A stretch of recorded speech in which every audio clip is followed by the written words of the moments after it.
Yes, So right now, ma'am, we are meeting online, and it's the digital age that yes, yes. we are identifying with. So the World Wide Web functions, the internet and the functions. Does it have any? So how should I put this? Let me rephrase myself. Creativity of our generation, it has well been taken care of by the artificial intelligence, and a lot of us are now dependent on these tools. So our collective unconscious and the consciousness of our everyday life, it also has this function of World Wide Web, because we are connected through these invisible strings with each and every one. So how do you reconcile the old and the new, and how these perspectives have been taken into the digital age, and how it can be integrated from the older perspective and brought in together with the new age? It's a very, very big question, and Yes, I ma'am. would like to Even I have break it up a difficulty little. framing it. It's very good. It's a very good, and it's so actual. But I would like to break it up a little bit in bits, because as you started, you said we meet now online. Hmm. This is fantastic. It's fantastic that we can sit here on the screen. I can see people from Pilar from Uruguay, you from India, me from Europe, other people from, and we are in so different time zones, and it's still possible. It's evening for you, it's morning for Pilar, it's afternoon for us, and it's possible. It's possible for us to meet here. That is great, and it gives a lot of advantages in that way. Um, it also but also it has created a lot of oppositions when now I talk about online media in that way, Hmm. because I think also it's important to mention that, because it plays such a big role now in the way we function as analysts and teachers and so. For instance, when Lisbeth and I started doing the developing, working with the developing group in Estonia in 2001, there was no nothing there. So we had a colleague who traveled to Estonia. She traveled there 10 times a year. She came almost every month except for the summer and winter holiday. So she came there for 7 years. She came 10 times a year. She went there. She went there once a month. They were really fortunate because many other at that time, they only had analysts 3 times a year. So, and they could not, there was nothing in between. So there, what happened with these, they met with her on Friday, and they met with her on Saturday, met with her on Sunday. They had numbers of hours because they had to collect 240 hours to become members of the IP. So they had a lot of hours in one weekend, and then they had to go home. And then she went home. She came to the next weekend, next month. And as I say, they were fortunate because many other the analysts only came maybe 3, maybe 4 times a year, so they really had to collect a lot, and they had to be on their own, or maybe write a little bit, but not have this frequency. Hmm. So, and this has made a fantastic change, that now it's possible to meet with in analysis frequently. It's also meant that analysts do not have to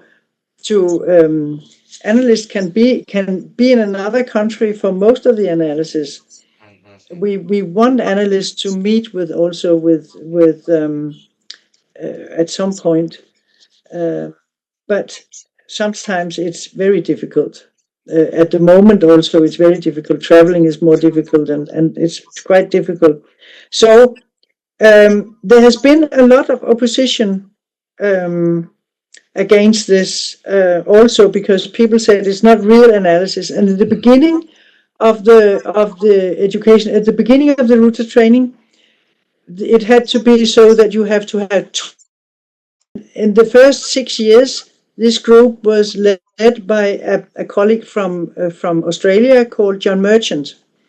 He did a great survey on online analysis. At that time it was most psychoanalysis who had done online analysis. But he did a great survey on online analysis and found out that he did that sort of confronted a lot of these biases that were at that time. They say it's not real analysis, it's not, all that. So at that time, and it's now an article. It was published in 2016 in the Journal of Analytical Psychology about online analysis, John Merchant. But then what really changed things was the pandemic, because the pandemic made it forced people to either stop analysis or go on online. There were some societies also in the IP that didn't allow online analysis at all. But then when the pandemic came, they needed to open up for it, because otherwise because people couldn't live without analysis totally. So that really changed. It also changed things for the IP, because we found out before that for instance, we would not allow final exams to take place online. But after that, during pandemic, we needed to do it. And then we made a questionnaire asking all examiners about the experience of doing online exams. And the response was so that it was, of course, different. But there was one question: would it have changed? Would the result have changed? And there was 100% said no. So it was very clear that it was different, but it would not have changed the outcome. So that means that now we can have exams in the IP online, which is also a great advantage. So I just wanted to mention that, because also we can do seminars, we can have analysis, we can do supervision, we can do all this online now, and it is different. But for instance, analysis, many of us think that having a certain frequency is important. So it's good that you don't have to wait, for instance, 2 months before you see your analyst next time, and then you see the analyst for maybe 6 or 7 or 8 hours or so to count hours. That's not. It's much better to have it spread out and to have it more frequent. So I think I want to mention that also, because I think that is an important part of the digital age. It has really had a great impact on the globalization of the IP, I must say, because it has made it more possible. But then we come to the other part where you talk about the sort of the web as a big network, like these mushrooms under the ground that can send messages from one end of the forest to the other end of the forest, and that is very different. And that is and I think, to be honest, I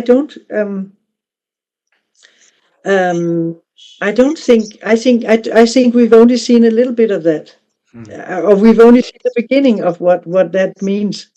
It's clear that we've seen that, for instance, we saw this Arab Spring back in when was it, 2013, or I don't remember when the Arab Spring was, but it's quite some years ago. That came very much reinforced by social media. They contacted via social. I think that was the first sort of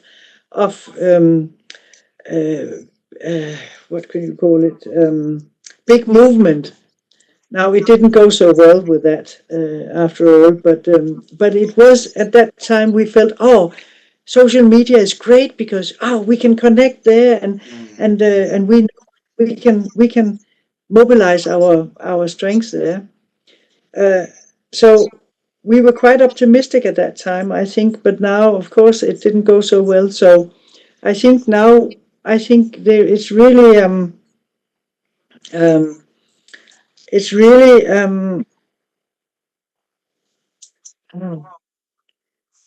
the communication has increased enormously. Okay. And the ability to communicate has increased enormously. And also mass movements have increased. It's social media. They can really The they can social create media has the power mass. to reach more than how much we could back in the day.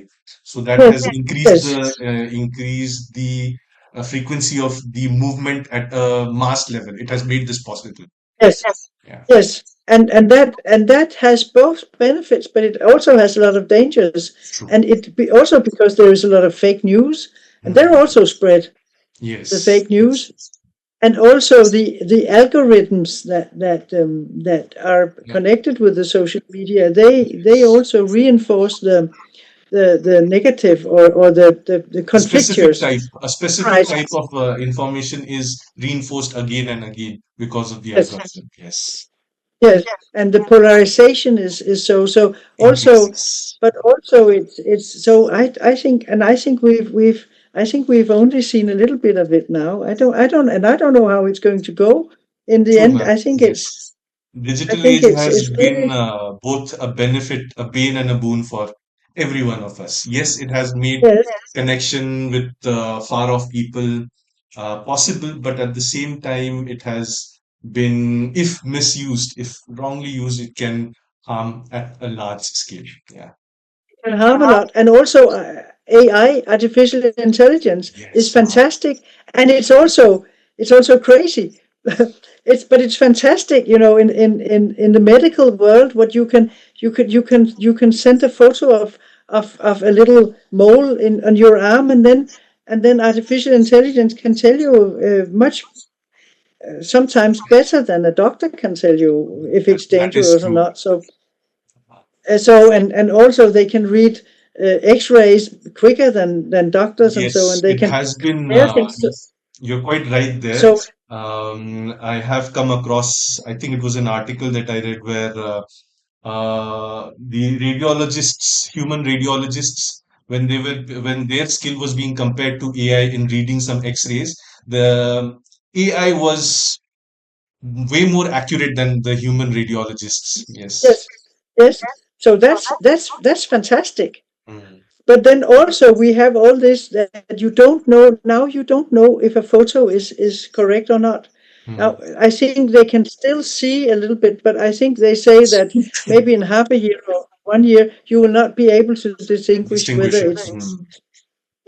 whether it's fake or not. Sometimes you can see it with the fingers; they're not correct or so. But I think AI is now better also to make fingers. So and then then you don't know what you see, if that's fake or if it's not fake. Mm. So It's quite and we don't enlightening, know. ma'am, to hear So I about. think that's also very confusing. Yes, it is. It is, ma'am. So We have to be we will very see careful with the where digital but age. we have we have to be very, very careful. I was going to give a welcome address some years ago, and there I googled some. No, I asked AI what it was. It was at the Jung Institute 75th anniversary, and then I googled what was founded in 1948. That's my own birth year, so I also was interested in that. So I was also 75 years old at that time. So, and then it came up with a lot of answers, but some of them were not correct. And I said, what was founded in combination with Jung in Zurich in 1948? And then it came up, but some of it was not correct. So fortunately, I checked it by sources, and then I found out it was not correct. So that's also it's very inventive, and but it also sometimes finds out of it invents things by itself, That's true, and ma'am. you A lot of cannot trust it. So true. yeah, AI has been so a lot of the people in the technical field they have described AI in as an infant in the if we look at it from a developmental stage. So AI is a yes, baby that's learning, so it is bound to make mistakes. yes, So something that we need to understand is that digital age, although is helpful, we must be of course careful and yes, be cautious about it. yes. And in 10 years we don't know, or maybe even in 5 years we don't know how it looks like. So so yeah, it's going so fast. Yeah. Yeah, So that's true. anyway. All right, ma'am. Moving on to the next question.